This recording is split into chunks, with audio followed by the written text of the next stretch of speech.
Well, what happened for me is that one of the things that I started discovering is that often enough in cases of what we call mental illness, um, there's nothing objectively malfunctioning inside of you, in your mind or in your brain.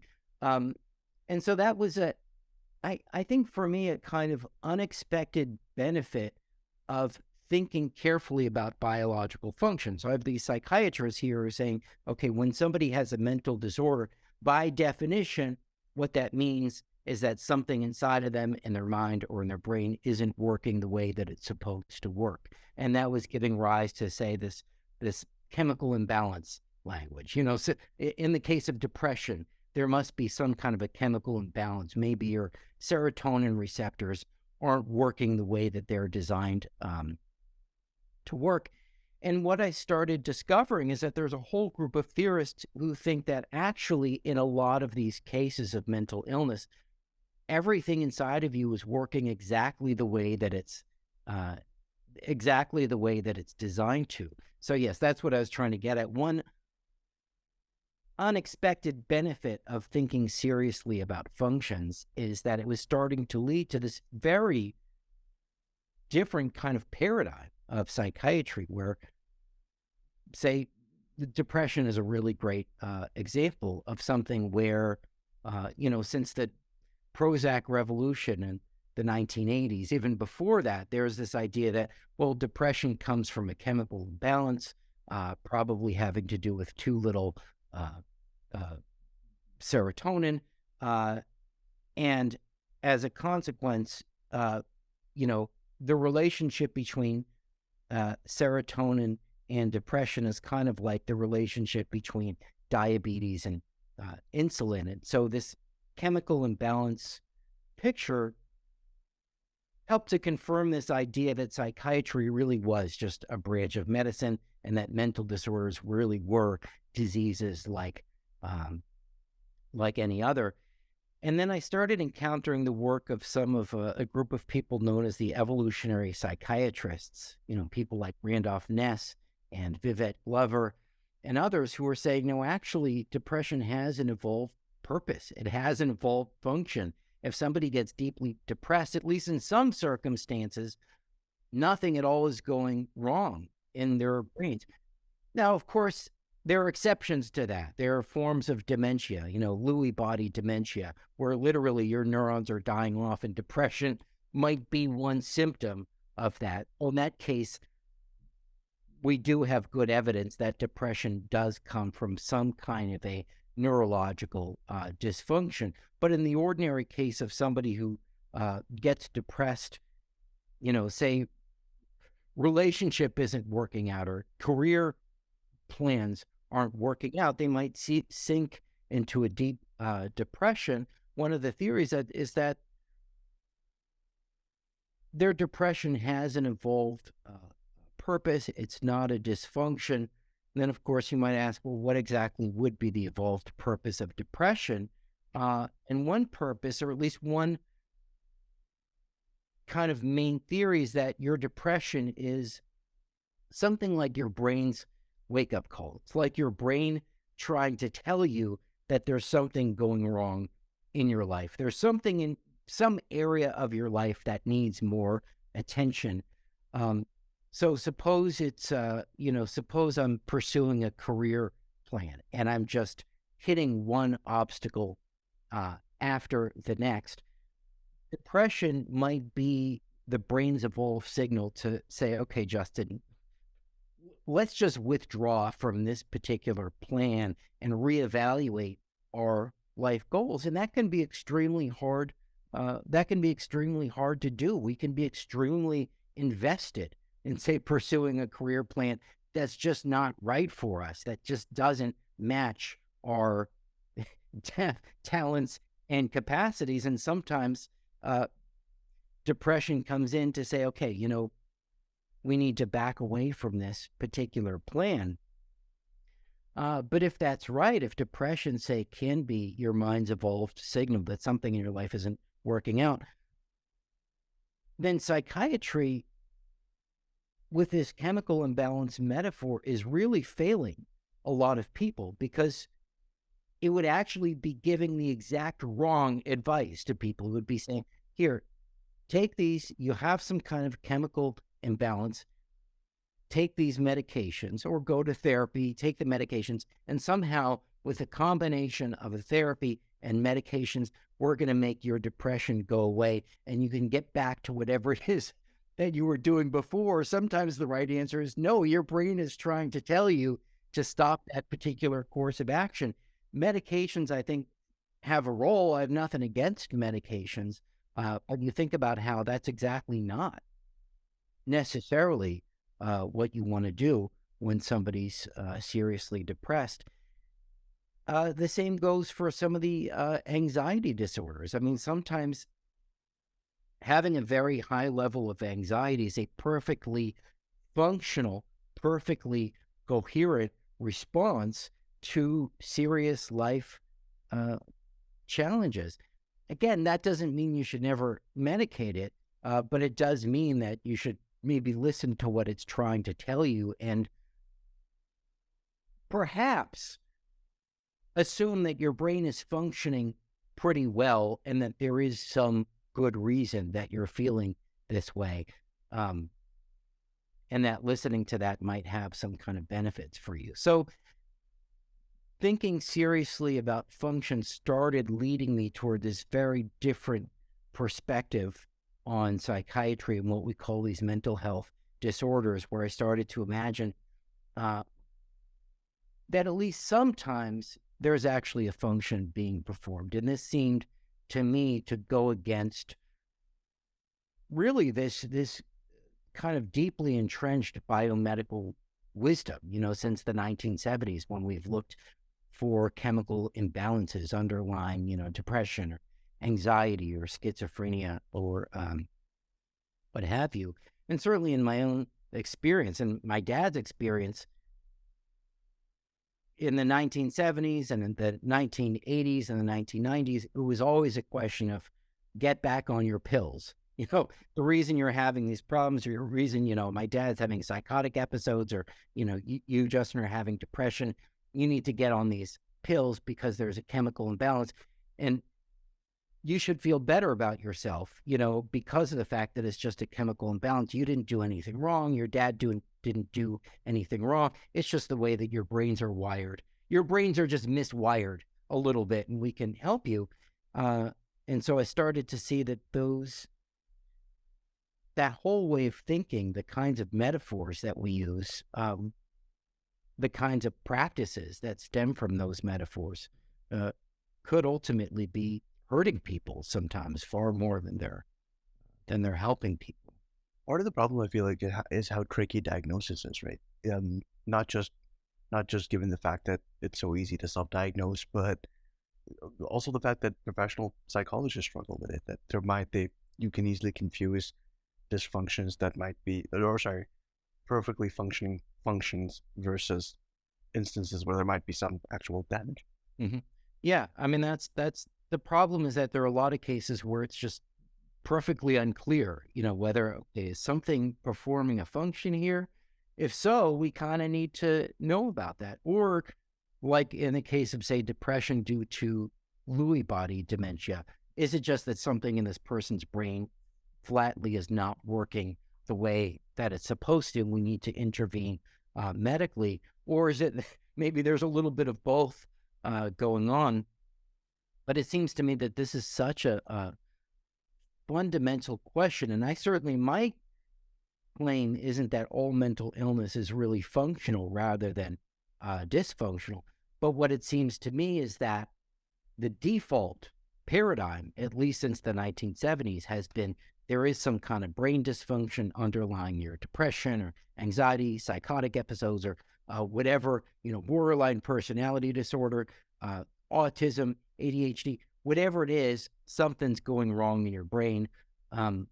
It seemed to me that was the default assumption, and that this basic question of purpose or function wasn't even coming up. So my goal certainly isn't to say, hey, everything's really functional rather than dysfunctional, but rather like how do we get the notion of function and purpose back into the conversation, back into the mix when we're thinking about psychiatry and mental illness? So imagine then this idea of mental disorders being perfectly working functions is is pretty liberatory for people who have been told their entire lives that their disorder is something bad or something wrong with them.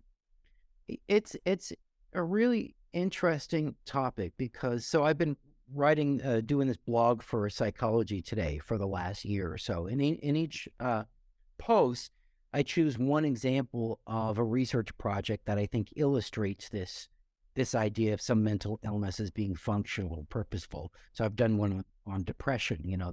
This idea of depression as your brain's wake up call.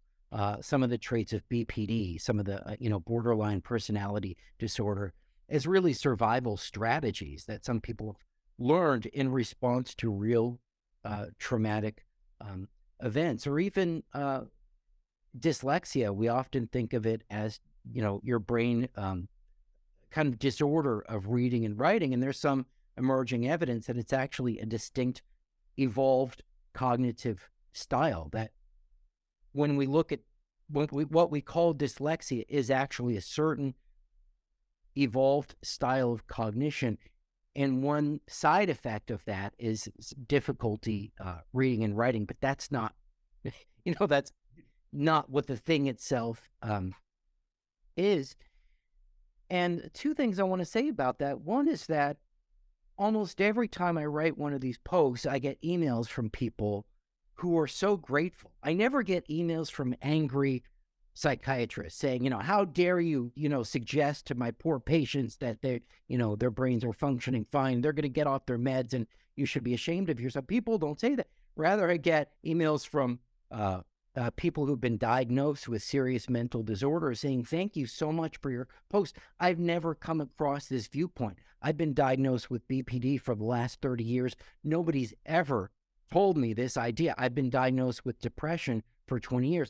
Nobody's ever suggested this idea that my brain is actually functioning the way it should, given the kinds of circumstances, or with dyslexia, that I have an evolved cognitive style. It's not, learning disability, or not just a learning disability, but the disabling aspects of it are aspects of this broader function or purpose. I mean, those are the kinds of emails that I get. And the second thing connected with this, I've been talking with some psychiatrists and psychologists who study the problem of stigma. And, since the 1980s, the received wisdom was, and I got this message, and my dad got this message, the received wisdom was, once you understand that your depression is, it's just some kind of chemical misfiring in your brain, you'll feel better about yourself because you won't blame yourself for it. You won't think that it's because you're a bad person. I never thought that I was a bad person, for feeling depressed. I don't think my dad ever thought that he was like a bad person for having psychotic episodes. But there's been this ton of research done that this chemical imbalanced language can actually be more stigmatizing for people with schizophrenia, for people with depression, partly because it suggests that your problems stem from an irreversible brain defect. And it sometimes suggests to other people, hey, you might be unpredictable and you might be dangerous because, you have this brain defect and who knows what you're going to do next. So it actually, chemical imbalance metaphors tend to encourage other people to want to put distance between themselves and the person who's been diagnosed. So a friend of mine who's a professor of psychiatry, Hans Schroeder, he's been doing this really fascinating research recently, not just studying the negative stigmatizing impact of this disease language, but also looking specifically, and as far as I know, he's the only person doing this, looking at how framing depression as functional, what impact is that having on stigma? What impact is that having on the way that people actually think about themselves.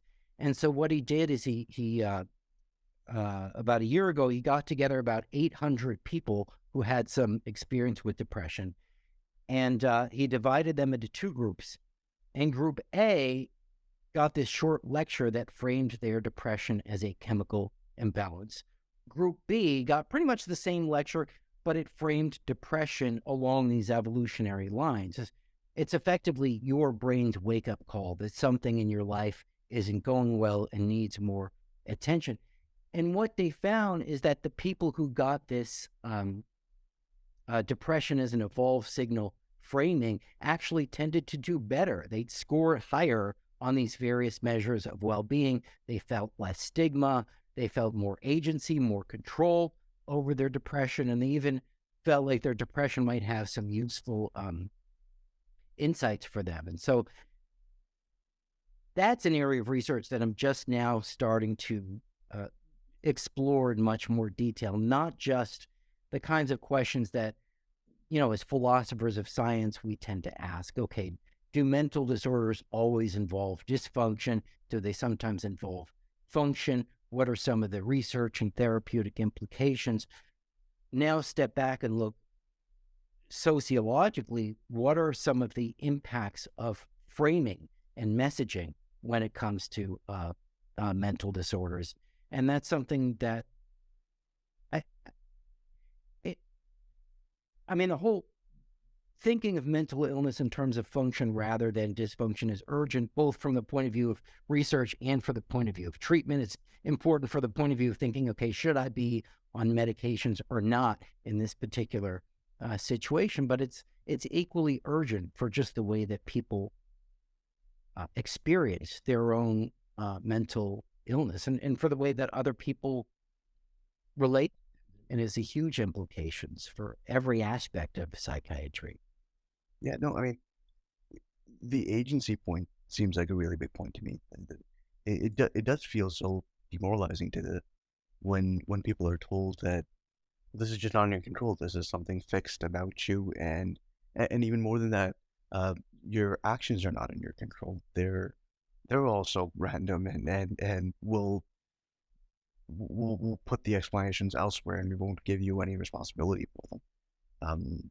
Yeah, it just feels like an idea that it's very demoralizing. It makes you feel like a child.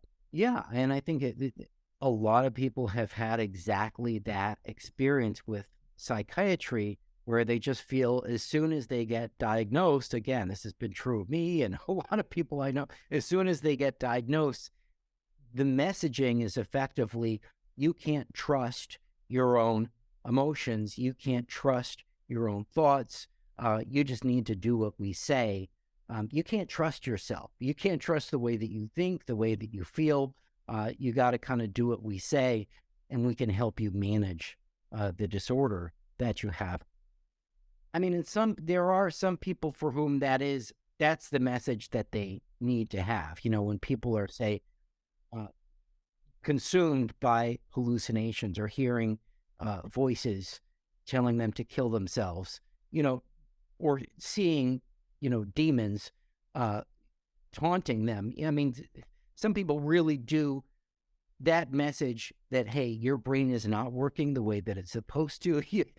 Don't listen to this stuff. You don't need to ponder whether any of this is real. We do have medications that are going to help you get back on track. There are some kind of urgent situations where that disease dysfunction language can be beneficial to people. So I don't want to say that it's never useful. And even sometimes, people who are anxious, like I am. I'm a very anxious person. I've been on medications for that at various points in my life. And sometimes it is really helpful to be like, you know what? Your brain is just spitting out chemicals in this weird way. You really don't have to pay attention to this anxiety. So there is a place for the kind of disease dysfunction language, but in large part, the experience that I've had and the experience of so many people that I've talked to had, it's so demoralizing to just be told, you can't trust your thoughts, you can't trust your feelings. Give us, your complete obedience at this point, and you will be okay. So I know you've been following the Mad Pride movement. What's going on there? How are people responding to this? The Mad Pride movement, really one basic goal is to reappropriate the very idea of being mad or the very idea of madness. And that's why I use the term madness so often in what I write, because I don't think of it as this, um, uh, pejorative, antiquated term. Oh, this person is mad. As I see it, the Mad Pride movement is really reappropriating the label and the concept of madness and trying to, which I fully endorse, trying to rethink madness outside of medical context altogether. And this is something really interesting because historically, when you look at the history of madness and the history of psychiatry, it wasn't always obvious to people that madness is a medical problem, that madness falls under the jurisdiction of medicine. So, 500 years ago, if somebody was seeing things, hearing things, feeling terrified all the time, they were just as likely to be sent to an exorcist as to a doctor. And I'm not saying that was good. I'm not saying let's go back to the good old days when people would go to an exorcist rather than the doctor. But I'm using examples like that to show that it wasn't obvious that what we're calling madness falls under the authority of medicine. And that today seems to be a concept that I'd like to challenge, the idea that, or not necessarily to challenge, but even to understand, when did we come to kind of accept as this basic dogma that madness is a medical issue, that it falls under the jurisdiction of doctors, that it falls under the authority of medicine. People haven't always thought that way. Even in the 1960s, a lot of people said, look, if you're depressed or you're having psychotic episodes or you've been labeled with some kind of a personality disorder, that's probably a perfectly coherent response to your life experiences. It's not a medical issue. So even in the 1960s, when people would look at madness as an intelligible or a coherent or a purposeful response to their life issues, that was one way of questioning the authority of medicine. So as I see it, it's kind of like this. When you put the idea of madness together with the idea of medicine, you get mental illness, you get mental disorder. So mental disorder happens when madness meets medicine. So as I see it, Mad Pride is really, it's an attempt to do a lot of different things, but I think one thing is to start reconceptualizing madness outside of this confining medical sphere. I'm not saying that medicine never has a role for treating madness, but simply the project of trying to think about it in this more positive way, not necessarily positive in the sense that madness is good, but positive in the sense of we're not just thinking about madness as dysfunction or as disease or as lack of proper functioning. We're thinking about it as something with a kind of positive essence in its own right, not just a kind of lack or a failure of function. Do you think that how we think of medicine and how we just conceptualize the boundaries of what treatment looks like, do you think that's going to expand to consider these broader social factors? I don't mean to use social callously. I think sometimes people just mean too much by that. Or do you think it's just going to be two different domains of what people will have to go to deal with? I know that's speculative.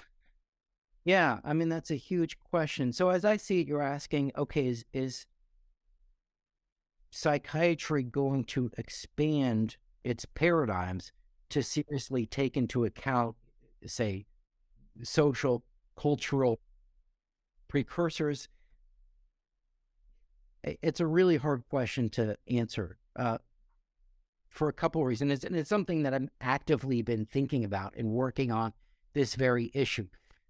So here's two different viewpoints you might have. one viewpoint, when I talk to psychiatrists sometimes and I say, it seems to me that psychiatry has been, since the 1970s, has been really locked in this kind of dysfunction-centered model, and they've neglected seeing mental illness in terms of function and purpose and adaptation. A lot of psychiatrists say, no, not at all. We're not locked into some limiting dysfunction-centered model. We recognize that some aspects of mental illness can be functional and purposeful and adaptive. And that's perfectly consistent with modern psychiatry, to see both function and dysfunction. And psychiatry is going to simply grow and expand to accommodate these newer understandings. So that's one kind of optimistic point of view, that psychiatry is expanding its viewpoint on the nature of mental illness, sometimes seeing function, sometimes seeing dysfunction.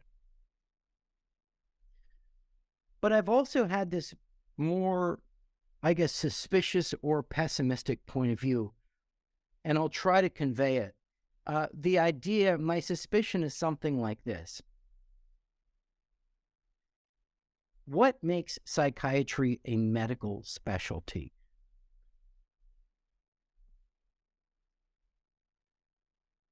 Why do mental disorders fall under the jurisdiction of medicine? Why would they fall under the jurisdiction of medicine at all? Well, presumably because mental disorders are medical problems. So, by definition, it seems to me that psychiatry must see mental disorders as medical problem. If it didn't see mental disorders as medical problems, then what would it have to do with mental disorders? It wouldn't have any real authority or jurisdiction over them. So now, if psychiatry as a branch of medicine is metaphysically committed to seeing mental disorders as medical problems, what exactly does that mean? What exactly does that commit them to? And I guess my worry is that if it's true that by definition psychiatry must see mental disorders as medical problems, and if it's also true, something that seems very plausible, that to see something as a medical problem is to see it in terms of a failure of function, to see it in terms of something inside of you not working the way that it's supposed to, well, then that leads to a kind of disturbing conclusion that psychiatry, as such, as a branch of medicine, is deeply committed to a dysfunction-centered model of mental illness. I hope that makes sense. That's what I've been thinking about a lot over the last couple of months. I want to believe my psychiatry friends when they say, psychiatry is always expanding and changing paradigms, and we're happy to look at something from a function point of view as much of a dysfunction point of view. But I do worry that there is something essential to the very definition of psychiatry, which, as a branch of medicine, these are medical problems. And it seems to me that by definition, for something to be a medical problem means that something inside of you isn't working the way that it's supposed to. So I do worry that psychiatry, as such, is deeply wedded to a dysfunction-centered model.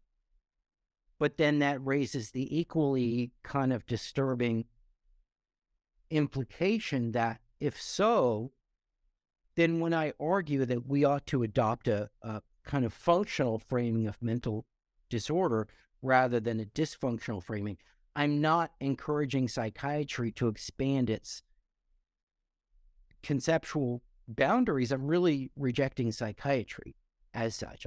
I'm encouraging us to go beyond psychiatry. Those are the kinds of problems that I've been thinking about a lot recently. That makes a lot of sense. That makes a lot of sense. I mean, of course, there's a disparity in psychiatry between the well-established methods, the considered sort of theory, and how people actually apply them. Right, even the best therapist in the world, the best psychologist in the world, can't apply a theory to the letter. So there's a lot of variability there. But there's no way of moving the discipline forward without changing the methods. And if the methods to their core are the way that you describe them, or the theory to the core is the way that you describe them, then there is a pretty firm limitation. I think so. I think the basic question, and it's one that I feel like I'm almost alone in thinking about right now. Maybe there are other people thinking about it, but I guess the basic question for me now really has to do with the basis of psychiatry's authority. What gives psychiatry authority to treat mental disorders? And is the very idea that psychiatry does the very idea that psychiatry has the authority to treat mental disorders, does that in and of itself come with some very limiting assumptions? And if so, then it just saying the same thing I already said, but um, if that's right, then seeing mental disorders as functional rather than dysfunctional would really be a way of challenging psychiatry's authority. That's where I imagine things might be going. I'm not sure. Right. So then, do you imagine there would be other sort of institutions, practices, communities on top that would do that job? So, people talk about like contemplative traditions, spirituality. These are places that people go to, go aside from psychiatry. Yeah, I think that there would be, and it's hard to even talk about, what a post psychiatry world would look like. But I think that there would be certainly a lot more emphasis on peer support networks, which you're already seeing now. I just think that that would be ramped up tremendously, where it's other people who have been diagnosed with the same kind of problems working together to navigate those problems. And you're already seeing that. So you have movements like the Hearing Voices Network, which is made up of patients, ex-patients, service users working together to think about the best way of navigating what can be an extremely distressing kind of experience, and really coming up with actually useful and tested methods. Here are some ways of navigating voices that are hostile to you. Here are some ways of dealing with a situation when you have a voice that's telling you to kill yourself. Here are some tried and tested methods by people who have experience with these very phenomenon. So I see, again, I hate thinking in terms of a post-psychiatry world, but if we ever did enter a post-psychiatry world, I think that would be a much bigger part of it, for sure. Yeah, I mean, the challenge is to make sure people don't take these things dogmatically, right? That both or all or one or some of these things can be true. It doesn't have to be exclusive. I agree with what you said. That's the issue, is that people have very different kinds of needs. I guess it's not really a one size fits all kind of thing. As we talked about earlier, sometimes it's really valuable for people to be told that, hey, my depression is not, there's nothing wrong with my brain. My brain is working exactly the way that it's supposed to. For other people, they really benefit by being told, look, there's just some kind of something in your brain is not working the way that it's supposed to. So you don't have to listen to these voices, or you don't have to take these feelings at face value. So different people have different kinds of needs, for sure.